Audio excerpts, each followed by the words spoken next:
Yeah. Hi, everybody. It's Catie Harris. I'm CEO and owner of Nursepreneurs, and I am here with Jill Weberding. Hi, Jill.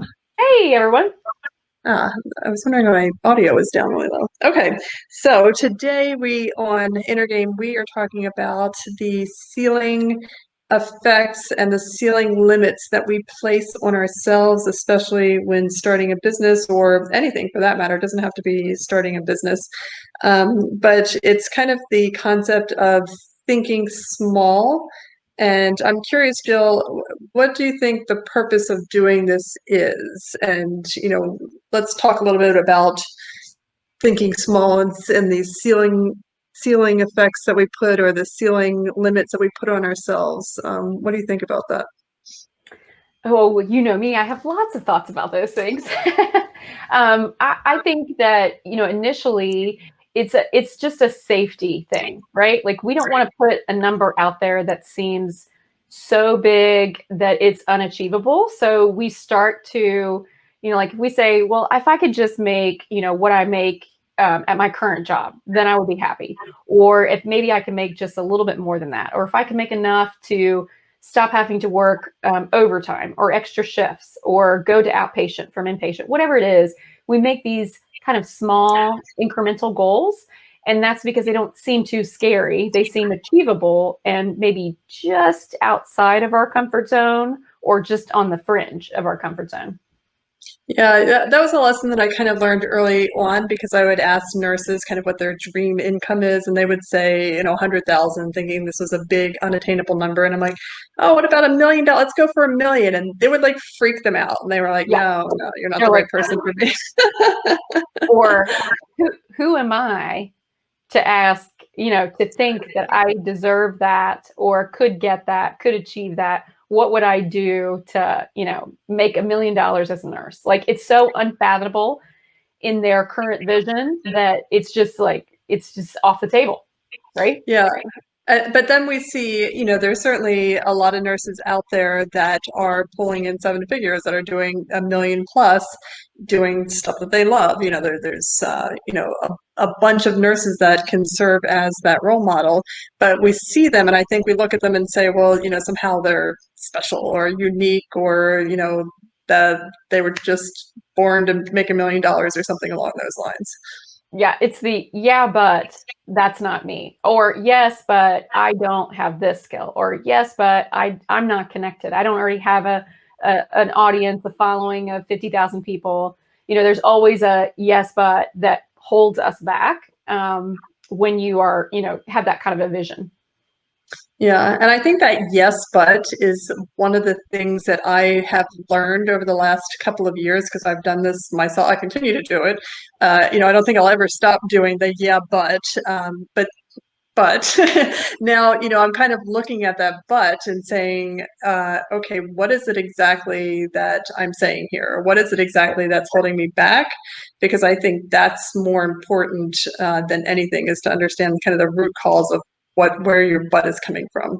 100%. And like this is why the show is called InnerGame, right? Because typically everything that is driving that, self-limiting ceiling is what I call that. Like when we put these self-limiting ceilings on us, or self-limiting, ideas, and it's all coming from inner game, and it's usually fear of judgment, imposter syndrome, inner critic, fear of failure. You don't feel worthy of it, so you wouldn't dare even ask for something like that big, right? Right. Yeah. And it's kind of like when I sit here and think about it, because it's hard for me to remember, some of those feelings. But then I think, okay,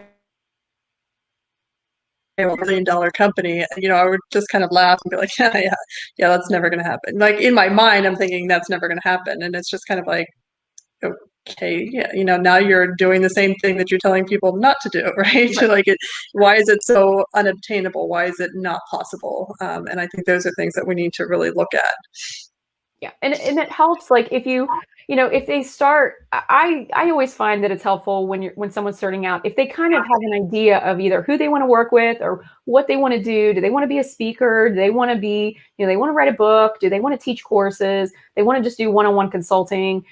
What is it that they want to do? And then you kind of work backwards, right? Because you have to match the model to a degree with, you're never going to make $1 million if you don't put yourself out there and people even know that they could work with you. Like, how is it, how is it going to happen? There is a law of compensation, out there. So, you have to give in order to get, right? It's a cycle. So if you don't put out, you're not going to get, back. Right. So you have to kind of get an idea of, well, what is it that I'm going to give to the world? So I receive, what I'm looking for as well. Yeah, and I guess, an analogy I could put to it is, it's kind of like, right, like if you sit at home and watch TV every Friday and Saturday night, I guess statistically it's possible your husband to be might knock on your door and whatever, you just meet them that way. It's possible. Right. But highly unlikely. Right. So, you have to really put yourself out there, go to places where that you'd want to meet the type of person that you would eventually marry. And it's the same thing in terms of business. It's putting yourself in that position, in that place where you could create the business that you really want and desire. And the other thing that I would say is, kind of the I don't know if it's really a 180 of what I just said about, I want to make $1 billion, or whatever you put out there. A lot of times it's not about that money as well. Like maybe it's, I want to make an impact on 1 million people or 1 billion people or whatever it is. And, just kind of thinking about, and we've talked about this in previous episodes, of just what it is that you actually really, really want. And then, thinking outside of the box and thinking a little bit bigger, and having a big dream and not being afraid to dream that big dream. Yes, absolutely. And like you said, you talked about what you really want at the end of the day is to be able to drink a glass of wine and read a good book, spend time with your son. And so you don't need $1 million for that. So one, you need to get clear on what it is you actually want. That's the first step. And then if you have this goal, this revenue, income goal, that's great. That's totally fine. But, for me, I also, which is more important, quite frankly, is my impact goal. And when I know that I meet my impact goals, then I'm also going to meet my revenue goals, my income goals, right? But then what drives me is actually the impact. So, you just have to work your way backwards of, if I want $1 million, be the CEO of $1 million company, what kind of behaviors would I have to, have? What kind of characteristics would I have to have? What would I have to learn and know and do and, act in order to be the CEO of $1 million company? Probably not what got me to where I'm at right now. Right. Yeah, no, absolutely. And, I think a big part of this too is, one, like we've said, just get out there and get started. Even if you don't know where you're going, you don't know how you're going to make money, just starting a conversation with people, start with the audience. Because I had read this one thing about Jerry Seinfeld, and I loved Seinfeld when I was growing up. Well, not growing up, I was in college when he was out, but and just loved him. I just thought he was so funny. And you think that all of this stuff is off the cuff, but one of the things that I've read about Jerry is that he spent a lot of time working. He would spend 1 or 2 years working on a single joke, and just how it would play out. And when they ask him how he was so funny all the time, and it was, one, just doing it right, and two, just perfecting what it is that he did really well. And I think that is something that we need to kind of hammer home here as well, that the $1 million business doesn't just happen randomly. It's you being tenacious, persistent, consistent, and getting started. Absolutely. And he's a great example, because most people, if they haven't never heard him, in an interview, you're right. He's relentless. He is relentless in his pursuit to get better, right? And to, be excellent in his craft. And so you have to approach your business or your niche, the same way. So if you have to get started, and that's where the confidence comes, is in the doing of actually making an offer, teaching a class, speaking in front of an audience. It might be a support group today, but doesn't mean that, your goal might be, a stage of 20,000, but you're going to start, locally, and start honing that message and getting the feedback and, getting better. Be relentless in your pursuit of getting better able to serve the people that you're trying to serve, right? But you have to get started, and to think that you're going to go from zero to, $1 million in the first year, not very realistic. It's, typically more, again, we said this in the beginning, starting a business is a long game. It's not an overnight success. And so you've got to be willing to, okay, well, what are the phases? What's it going to take for me to get there? What are my goals in the meantime? And then, let me put an offer out, and how does that model, how many people would it take to get to make this quarter goal, this, yearly goal?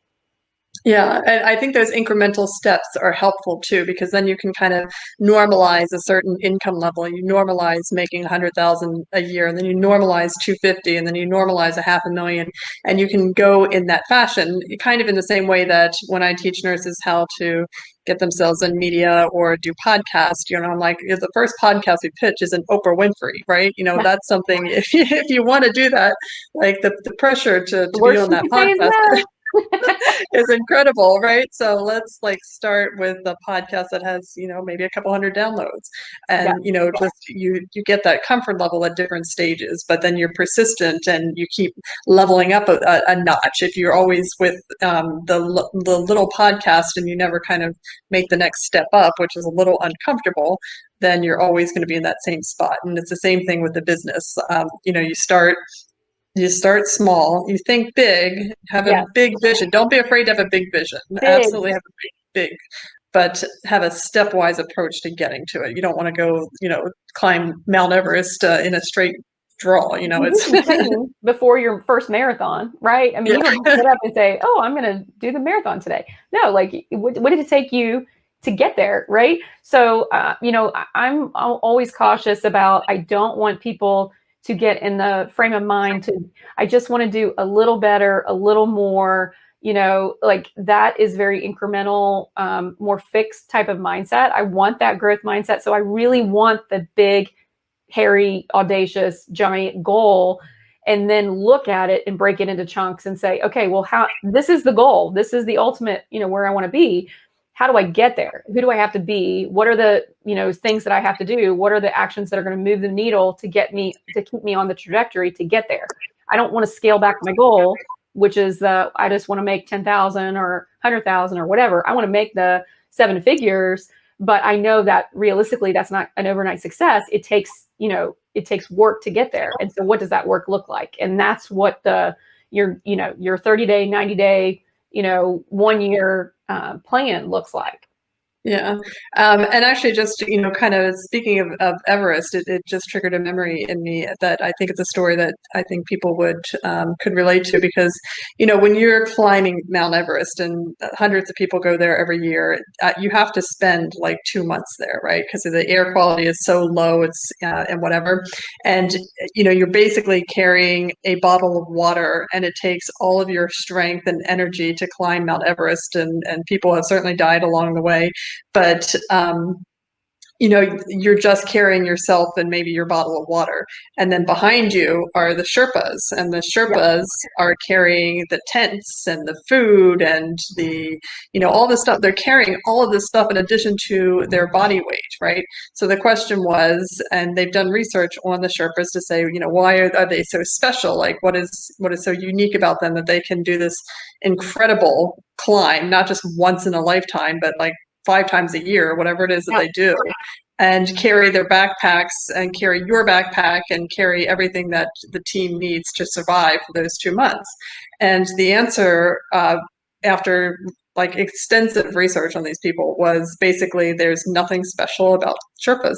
They just get out and they do it, and maybe they don't make it the first time, and they try again and again and again and again, and they just keep doing it over and over. And then, they just become these highly Yeah, there's absolutely nothing special. And I think the takeaway in business is there's nothing special about the gurus or the very, very wealthy business people that are out there, other than they just kept trying. They kept persisting in what they were doing.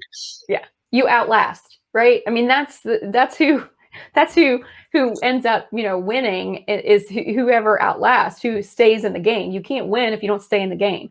And there's so many people in business who, want that overnight success, or they want to like replace. I want to replace my nursing income, and work from home. And like, okay, so and what time frame are you going to give yourself to get that? And they're like, oh, well, I mean, I'll give it like a month or two, or, it's like, what? That doesn't even make sense. Like you have to have a framework and an expectation, right? And that's the thing, is that they're not special. They just really expected that, well, of course it's possible. I mean, I'm just walking, right? I mean, obviously I can do that. And they just strap it on and they get better every time with every trip they go. Their endurance builds, their resistance builds. All of that builds in the doing. That's where you gain the confidence. That's where you gain the skills, and the knowing and the knowledge is in the actual experience of doing it. So you have to get out there in order to gain that stuff. If you sit on the sidelines and wait for it to be all perfect and tied up in a nice little bow before you get started, it'll never happen. Right? Yeah, because no matter how many times you try, or exercising or doing whatever you need to do at low altitude, everything changes at high altitude. And it's like the same in nursing, no matter how many years you spend in ICU, it never prepares you to work in the OR. Like you just have to you're going to stumble, you're going to have some, some missteps and mishaps. And it's the same in business. Like when you first start out in business, we all want that kind of like perfect launch, and you start making money, and it's not quite that pretty. No, it's never like that. I mean, there's no easy button, right? But that's the difference. And nobody ask about that. I would love, instead of the interview of tell me about your most recent launch, I would be like, tell me about your biggest fail, right? Yeah. Like, just walk me through what your biggest fail was and how you, like, personally, like got past that, and what did you learn from it, and how did that push you to go to the next, the next one and the next step, and like that's a much more interesting story to me of the resilience, and seeing them in the process, because that's what resonates with other people. It's not oh, I just want to have the success that you did. Well, are you willing to do what they did to get there? And a lot of people are not. So, when you create your big lofty goal, whether it's, whatever ceiling you want to put on yourself, I don't particularly like ceilings, but if I'm going to put one, it's going to be pretty darn high, for me. And then you work your way backwards and say, okay, well, if that's my goal and that's what I want to do, and, the kind of life I want to live, then who do I have to be, and what actions do I have to take in order to stay on that trajectory and get to that place? Absolutely. And I think you just came up with our next episode. Maybe we can talk about our biggest failures and walk them through that. Yeah, because I think that would be helpful for people to kind of see that, because it is. And maybe we can bring some other nurses on to talk about it as well. So it might be fun. The first draft never gets published, right? It's the first draft. It's a work in progress. The first course outline, the first draft of your book, the first, blog post, the first video you do on YouTube, like you never want to go back and watch again. But you just have to get out there and get the experience, and then you learn so much in that process that you just absolutely get better as you continue to go. And that's the way in every aspect of business. That's the way it works. Like it's the experience part. That's when the learning happens. Just like nursing school. I mean, yes, we get the foundation, but the learning really happens once you're on the job, right? Like once you're in it, once you're in the trenches, say like surgeons. Well, the anatomy didn't look like that in the book. Nope, it didn't. I could clearly define, the structures in the book. I knew exactly what that looked like, except it doesn't look anything like that, right? That's where the experience happens. And if you have somebody that you are, I think we do this, we idolize, right? We pick some person that we're looking up to, and then we're saying, oh, I want to have that kind of success. I want to be that kind of speaker. I want to have, that kind of impact or influence or whatever it is. And, get into, like, ask them, how did they get there? Like, what was there probably is a, post or an interview, or just flat out ask them, like, tell me what are the biggest lessons you learned or some of your biggest failures, because they're happy to share those. Like, they're not worried about someone thinking that they suck, or they're not good. Like, they've already been through it, right? You're never going to get criticized by someone who is, further along in the continuum than you are. You're only going to be criticized by the people who are not where you're at, because they're looking up going, oh, because they're afraid to get going, right? They're afraid to get started. But anybody who's beyond your level, they go, oh, I remember that. Oh yes, I remember my first launch, right? And you can all have some laughs about, oh, you should have seen my first draft. It kind of looked like my 7th grade, essay or something. It's like, what? So yeah, if you're idolizing someone, just keep it in perspective that they weren't born that way. They didn't just show up that way. They did a lot of work and stayed in the game in order to make sure they were, on the trajectory to get to that.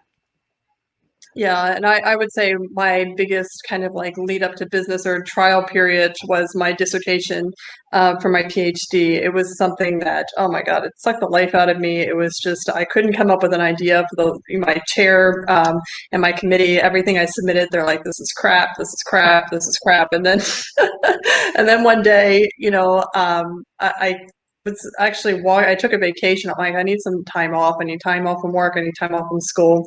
So I was down in South America and just kind of walking the streets of Santiago, Chile, and just walking. And I'm like, I really miss work. And then I started thinking about work. And then I was like, well, what would it be like not to have to go, if you couldn't go back to work? And then started thinking about our neurological patients. And then it just kind of like, it all came from there. And then, my dissertation ended up being illness perceptions and how they relate to going back to work after subarachnoid hemorrhage. So the whole thing kind of came together once I kind of was able to. But the whole thing with my dissertation was pure persistence. Just, it didn't have much to do with my intellectual level as much as it had to do with my persistence to find a question that needed an answer to. And it wasn't easy, and it's not like somebody just gave me the question, here's the question, go figure it out.